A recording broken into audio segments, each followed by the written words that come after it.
Okay hi, ನನ್ನ ಹೆಸರು Rajeshwari, BG7 branch manager ಮಾತಾಡ್ತಾ ಇರೋದು. ಈಗ ಒಂದು ರೆಸಿಪಿ ಏನಂದರೆ ಸೂಪರ್ ಆಗಿರೋದೊಂದು ಮೈಸೂರು ಪಾಕ್ ಮಾಡ್ತಾಯಿದ್ದೀನಿ. ಇಷ್ಟಂದರೆ ಒಂದು ಲೋಟ ಕಡಲೆ ಹಿಟ್ಟು, ಒಂದು ಲೋಟ ಘೀ, ಒಂದು ಲೋಟ ಸಕ್ಕರೆ. ಓಕೆ, ಎಲ್ಲ ಒಂದೊಂದು ಗ್ಲಾಸಿಂದಲೇ ಮಾಡುವಂಥದ್ದು. ಎಷ್ಟು ಬೇಗ ಆಗುತ್ತೆ ಅಂತ ಈಗ ನೀವು ನೋಡಿ. 10 ನಿಮಿಷದಲ್ಲೆಲ್ಲ ಮೈಸೂರು ಪಾಕ್ ಮಾಡಿ ಮುಗಿಸ್ಬಿಡ್ತೀವಿ. ಅದನ್ನು ಏನು ಕುಕ್ಕರಲ್ಲಿ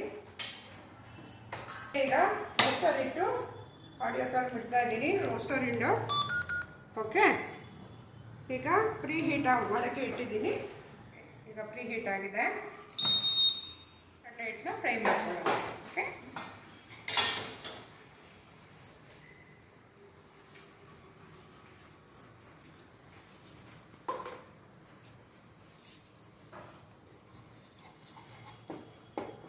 ಇದನ್ನು ತಗೊಂಡ್ಬಿಡೋಣ.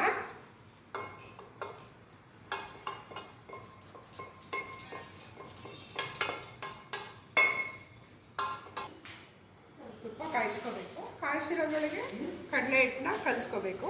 ಅದಕ್ಕೆ ಕಾಯಕ್ಕೆ ಇಟ್ಟಿದ್ದೀವಿ. ತುಪ್ಪದಲ್ಲಿ ಕಡಲೆ ಹಿಟ್ಟನ್ನೆಲ್ಲ ನಾನು ಬಿಸಿ ಮಾಡಿ ಇಟ್ಕೊಂಡಿದ್ದೆನಲ್ಲ ಅದರೊಳಗೆಲ್ಲ ನಾವು ಕಲಿಸ್ಕೊಂಡ್ಬಿಡ್ಬೇಕು. ನೋಡಿ, ಕಲಿಸಿದಾಯಿತು. ಕ್ಲೀನಾಗಿ ಗಂಟಿಲ್ದಿರ ನೀಟಾಗಿ ಕಲಿಸ್ಕೊಂಬಿಡಿ. ನೋಡಿ, ಈ ಥರ ಕಲಿಸ್ಕೊಂಬಿಡಿ. ಆಯಿತಾ? ನೋಡಿ, ಸಕ್ಕರೆ ಪಾಕ ತಗೊಂಡು, ಪಾಕ ಅಂದರೆ ಎಳೆ ಪಾಕ ಅಂತಾರೆ, ಅದಕ್ಕಿಂತ ಕಡಿಮೆ ತೊಗೊಂಡ್ರು ಸಾಕು. 1/2 ಲೋಟ ಅಷ್ಟು ನೀರು ಹಾಕ್ಕೊಳ್ಳೋದು.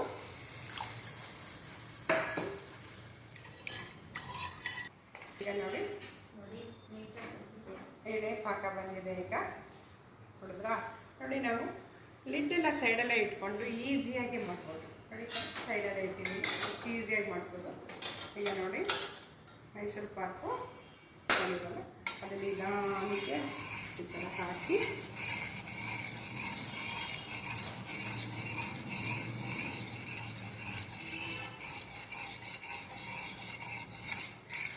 ನೋಡಿ. ಈಗ ಮೈಸೂರು ಪಾಕ್ ರೆಡಿ ಆಗ್ತಾ ಇದೆ. ನೋಡ್ತಾ ಇದ್ದೀರಾ? ಯಾರು ಬೇಕಾದ್ರೂ ರೆಡಿ ಮಾಡ್ಬೋದು ಮೈಸೂರು ಪಾಕ್. 10 ನಿಮಿಷದಲ್ಲಿ ರೆಡಿ ಆಗುತ್ತೆ. ಯಾರು ರಿಲೇಷನ್ ಮನೆಗೆ ಬರ್ತಾರೆ, ಏನಪ್ಪ ಸ್ವೀಟು ಡಿಫ್ರೆಂಟಾಗಿ ಮಾಡೋದು ಅಂದರೆ AMCಲಿ ತಕ್ಕಂತ 10 ನಿಮಿಷದಲ್ಲಿ ಮೈಸೂರು ಪಾಕ್ ರೆಡಿ ಮಾಡಿ.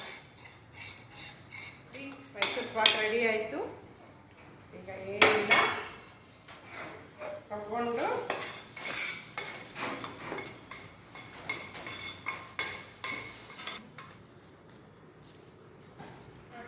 ಈಗ ಮೈಸೂರು ಪಾಕ್ ರೆಡಿ ಆಗಿದೆ.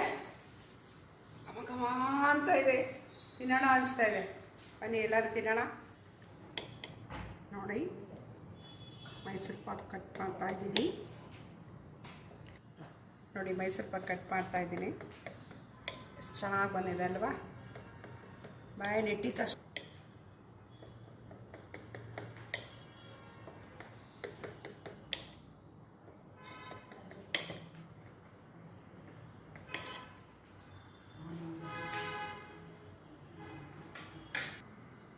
ನೋಡಿ, ಮೈಸೂರು ಪಾಕ್ ರೆಡಿ ಆಗಿದೆ.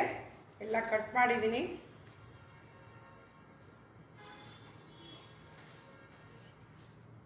ಮೈಸೂರು ಪಾಕ್ ಮಾಡಬೇಕಾದ್ರೆ ಬೇರೆ ಯೂನಿಟಲ್ಲಿ 1ಕ್ಕೆ 3 ತುಪ್ಪ, ಸಕ್ಕರೆ ಎಲ್ಲ ಹಾಕೋಬೇಕು. ಎಕ್ಸ್ಟ್ರಾ ಹಾಕೋಬೇಕು. ಬಟ್ AMCಲಿ 1 ಕಡಲೆ ಹಿಟ್ಟು 1 ಕಪ್ಗೆ 1 ಕಪ್ಪೆ ತುಪ್ಪ ಆ್ಯಂಡ್ ಸಕ್ಕರೆ, ಫಿನಿಶ್. ಎಕ್ಸ್ಟ್ರಾ ತೊಗೊಳ್ಳೋದೇ ಇಲ್ಲ. ಮೈಸೂರು ಪಾಕ್ ರೆಡಿ ಮಾಡ್ಬೋದು. ನೋಡಿ, ಎಷ್ಟೊಂದು ಸೇವಿಂಗ್ಸು, ಹೆಲ್ತು ಕೂಡ ಅಷ್ಟೇ. ತುಪ್ಪ ಜಾಸ್ತಿನೂ ಹೋಗಲ್ಲ. ಮೈಸೂರು ಪಾಕ್ ಅಷ್ಟು ಸೂಪರಾಗಿ ಆಗುತ್ತೆ.